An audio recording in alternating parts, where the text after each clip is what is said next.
할렐루야.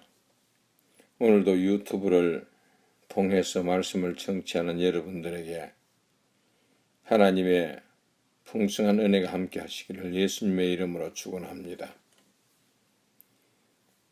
오늘은 말씀의 제목이 여호와를 신뢰하라입니다.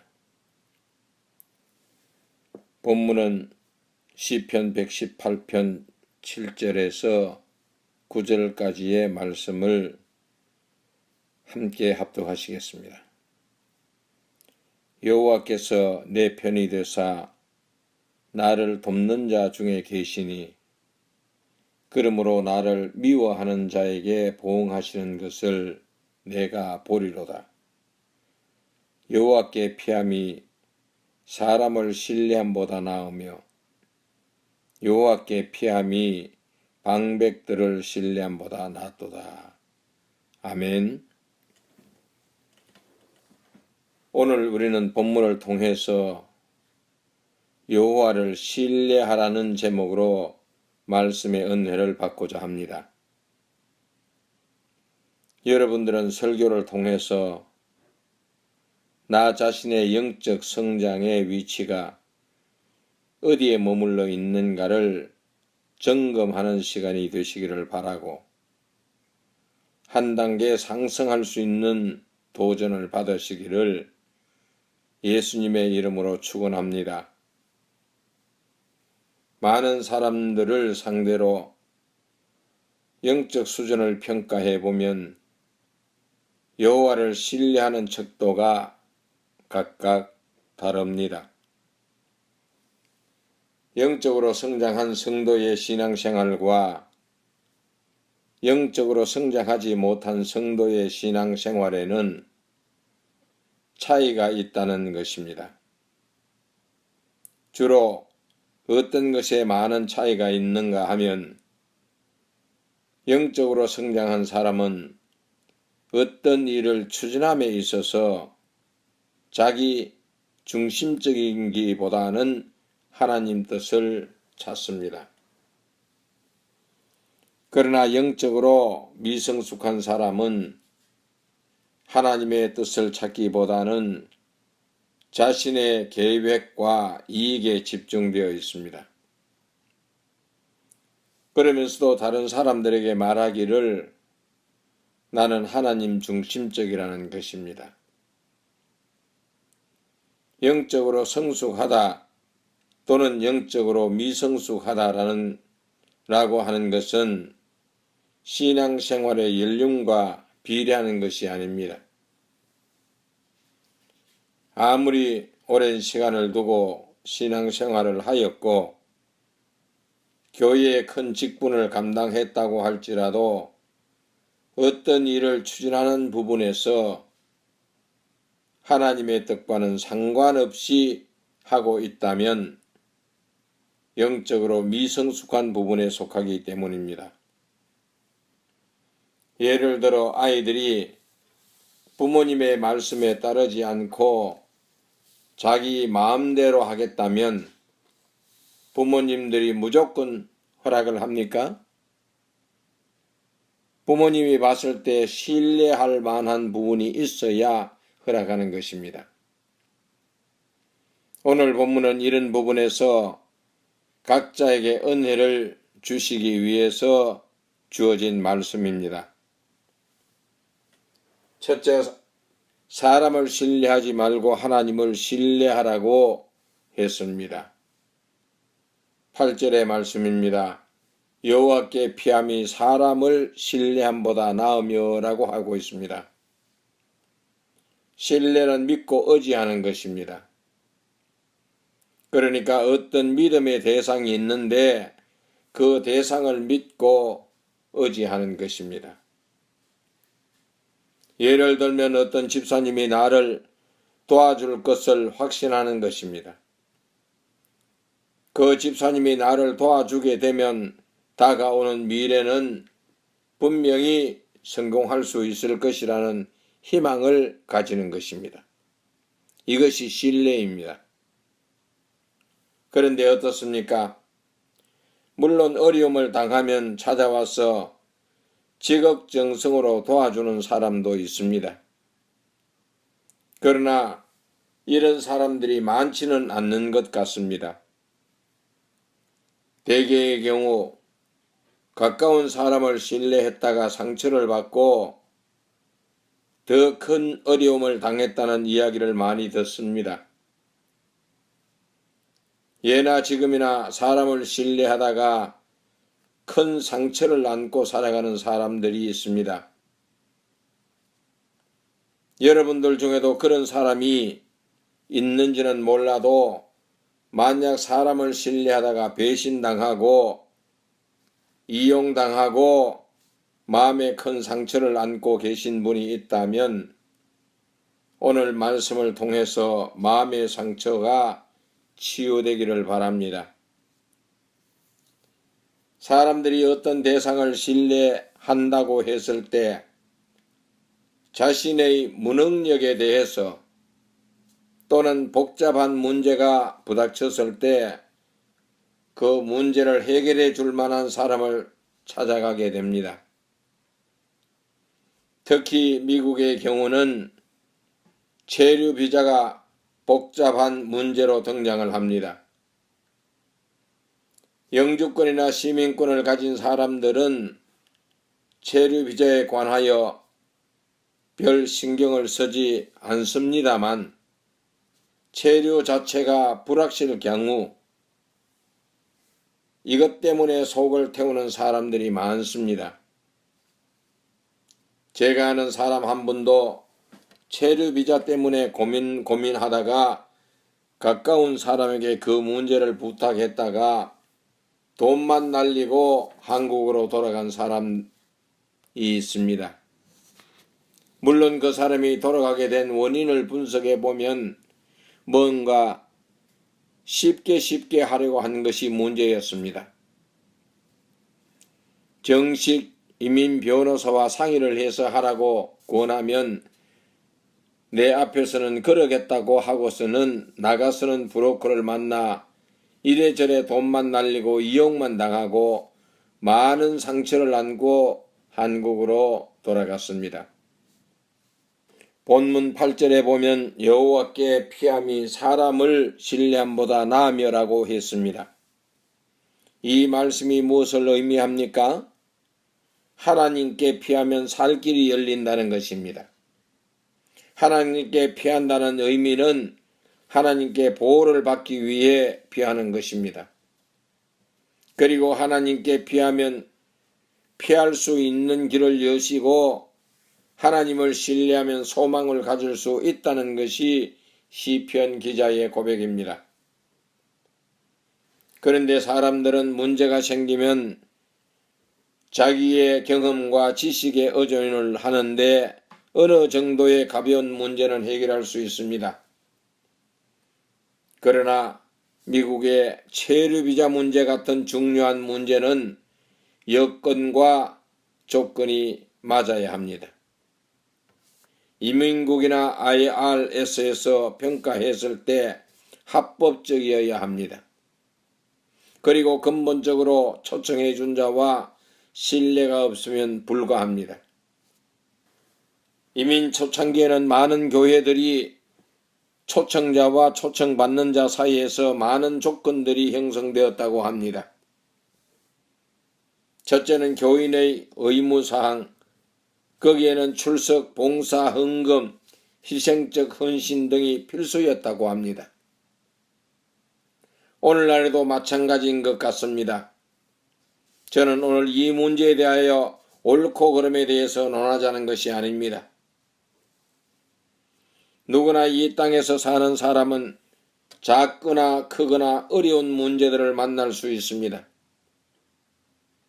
문제를 어떻게 해결할 것인가를 놓고 판단을 해야 할 경우 사람을 신뢰하지 말고 하나님께 그 문제를 가지고 나아가라는 것입니다. 문제의 주권자도 하나님이시고 문제의 해결자도 하나님이십니다. 여호와께 피함이라고 했을 때 그냥 피하는 것이 아닙니다. 문제를 가지고 하나님께 피하는 것입니다.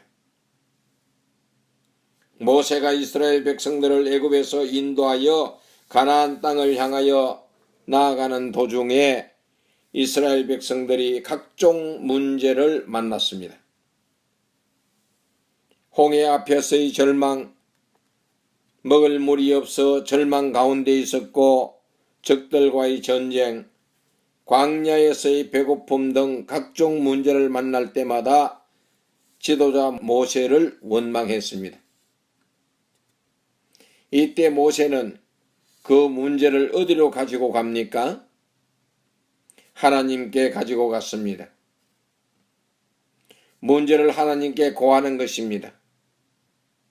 그리고 지금의 어려운 사정을 상세히 보고하는 것입니다. 모세는 그때마다 하나님께 해결의 응답을 받았습니다. 모세 가까이에 지도자가 없었습니까? 아론도 훌도 여호수아도 갈렙도 장로님들도 있었습니다. 그러나 모세는 사람을 신뢰하지 않고 하나님을 신뢰했습니다. 저는 오늘 신뢰 문제에 있어서 가장 중요한 부분을 말씀드리고 싶습니다. 첫째는 대인관계의 신뢰입니다. 대인관계는 사람과 사람 사이의 문제입니다. 어떤 사람은 말은 번지르게 잘합니다. 그러나 자기가 말한 것에 대한 책임은 지지 못하는 사람이 있습니다. 이런 사람을 신뢰할 수가 있겠습니까? 신뢰하지를 못합니다. 하나님께도 마찬가지입니다. 창조주 하나님과 피조물인 인간과의 신뢰는 우리가 성경 말씀에 얼마나 순종하느냐에 있습니다. 신뢰는 절대 일방통행이 아닙니다.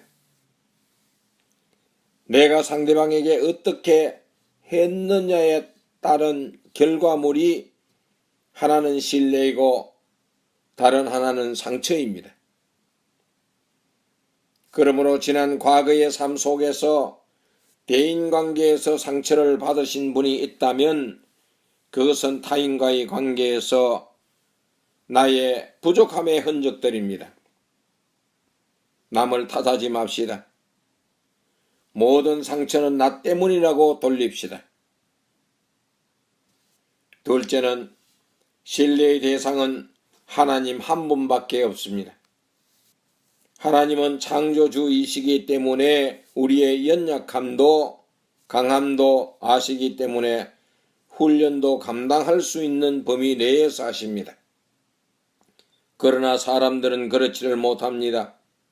자신의 욕망에 사로잡혀 있기 때문에 목적을 이루기 위해서 수단과 방법을 동원합니다. 이로 인하여 상대에게 상처를 주고 또 받게 되는 것입니다. 오늘 이 말씀을 청취하시는 여러분들은 사람을 신뢰하여 상처를 받았다면 그에 따른 합당한 이유가 있을 것입니다. 저는 여러분들에게 말씀을 드립니다. 사람은 신뢰의 대상이 아니라는 것을. 신뢰의 대상은 오직 여호와 하나님 한 분밖에 없습니다. 잘못된 신뢰 때문에 받은 상처는 주님 앞에 회개하고 용서를 받으시기를 바랍니다. 그러면 주가 주신 위로와 평안이 여러분들의 마음을 주장할 것입니다. 두 번째는 방백들을 신뢰하지 말고 하나님을 신뢰하라고 했습니다. 9절의 말씀입니다. 여기에서 방백들이란 고관, 귀인, 모든 것에서 풍족한 사람들을 말합니다. 오늘날로 말하면 권력에 종사하는 사람들이나 큰 기업을 하는 재벌에 해당하는 사람들입니다. 이런 사람도 신뢰하지 말라는 것입니다. 사람들은 대개 그렇지를 않습니까? 정부의 고위 공직자를 만나면 괜히 주눅이 들지 않습니까? 재벌 2세를 만나도 나 자신이 초라하게 보이는 부분이 있지 않습니까? 저 역시 그런 날들이 있었습니다. 한국에서 있을 때 일인데 경제부처 차관을 만나러 과천 청사를 들린 적이 있었습니다. 정문에서부터 얼마나 까다로운지 차관님과는 어떤 관계이냐, 약속은 하였느냐 꼬치꼬치 묻습니다. 담당자가 차관님 비서와 연락을 하더니 들어가라고 해서 차관님 방에 찾아갔더니 큰 응접실에 대기하라는 것입니다. 대기하고 있는 동안 나도 모르게 주눅이 드는 것 있지 않습니까? 차관님에게 전혀 부담을 느끼지 않아도 되는 사이인데 주어진 환경과 직책이 그런 분위기를 만들어내는 것입니다.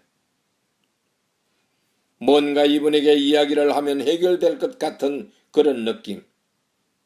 여러분들도 이런 경험을 했을 것입니다. 하나님은 말씀하십니다. 방백들을 신뢰하지 말라. 하나님만 신뢰하라. 아멘입니까?